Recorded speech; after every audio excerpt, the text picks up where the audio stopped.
Soal masalah sensitif ini sebenarnya saya enggan membahas secara gamblang. Tapi yang pasti saya menggauli secara halal istri saya dengan sebaik-baiknya. Walaupun dinilai banyak kurangnya, perlu diketahui dalam melakukan proses ini tentu harus dengan bahagia dan hati yang tenang. Sedangkan saya selalu dalam keadaan tertekan. Dalam pernikahan ini banyak hal-hal kecil yang tidak mau saya ungkap. Tapi ini harus dijelaskan kenapa saya merasa tertekan. Yang pertama, ibu saya pernah dibilang nyolong atau mencuri hampers semenjak acara Tidak Satu Moana.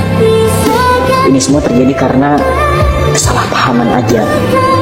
Kita memang hampers itu waktu itu adalah sebuah endorsan yang mungkin harus di storyin. Jadi dimana ketika manajemen udah dapet, alhamdulillah tamu undangan juga udah dapet hampers, bahkan keluarga Ricis mungkin udah dapet. Nah, pihak manajemen mungkin bahkan adik sepupunya Ricis sendiri memberikan kepada keluarga saya, kepada asisten saya. Dan dia bilang ini udah bukan punya siapa-siapa lagi, jadi bawa aja.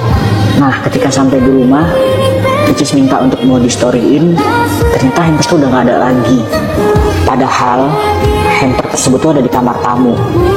Dan saya tidak pernah terpikir kenapa masalah hampers ini menjadi besar. Dan yang perlu digarisbawahi, saya sedih banget. Kenapa ibu saya bisa dibilang nyolong? Padahal sampai detik ini hampersnya nggak pernah saya kirim ke Aceh. Sampai kita selesai sewa rumah Kemang dan pindah ke Kebagusan, hampers itu masih ada. Yang kedua, mengenai cicilan rumah yang saya tidak pernah diajarin nyicil oleh orang tua saya. Saya diajarin menabung ya ketika ada uangnya beli. Saya stres menghadapi dua cicilan, yang satu rumah Gria Harmoni ini yang kita beli bersama, dan yang satu lagi saat ini rumah yang lagi direnovasi oleh ibunya Moana. Itu nilainya sangat besar per bulannya, sedangkan penghasilan saya pas-pasan. Saya tidak bisa mengkomunikasikan perasaan tertekan saya karena saya harus mengikuti kemauan istri. Itulah mengapa saya hilang gairah, karena batin saya tertekan dan cenderung tidak dihargai segala sesuatu yang sudah saya berikan. Berikutnya adalah pernyataan mengenai saya dikatakan meninggalkan rumah. Itu tidaklah benar.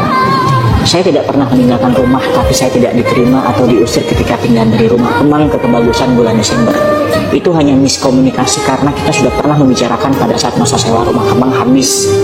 Kita membicarakan bahwa sebagian barang diletakkan di rumah Gria karena banyak banget barang-barang besar dan kecil yang nggak muat di rumah Kebagusan untuk rumah sementara sebelum rumah yang direnovasi sekarang selesai. Jadi setelah beberapa hari sampai minggu saya tinggal di Kebagusan setelah rumah sewa Kemang habis, saya dapat info dari asisten saya bahwa Mbak bilang barang yang Bapak disuruh angkat semua ke rumah Gria.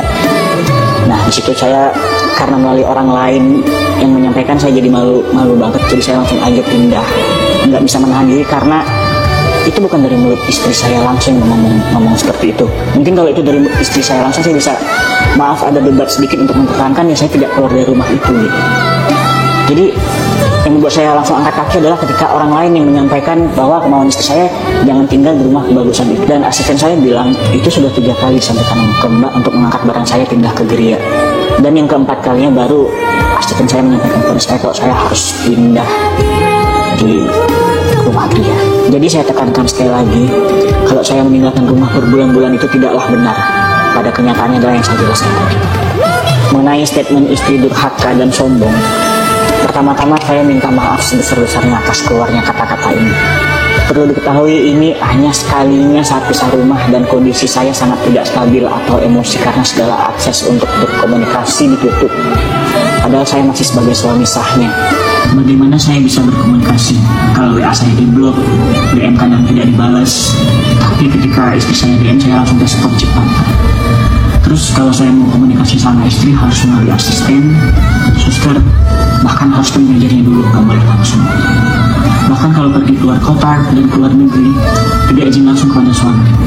Inilah yang membuat saya kesal dan akhirnya mengeluarkan kata-kata yang di luar kendali saya, bahkan saya dengar. Untuk sekali lagi saya mohon maaf.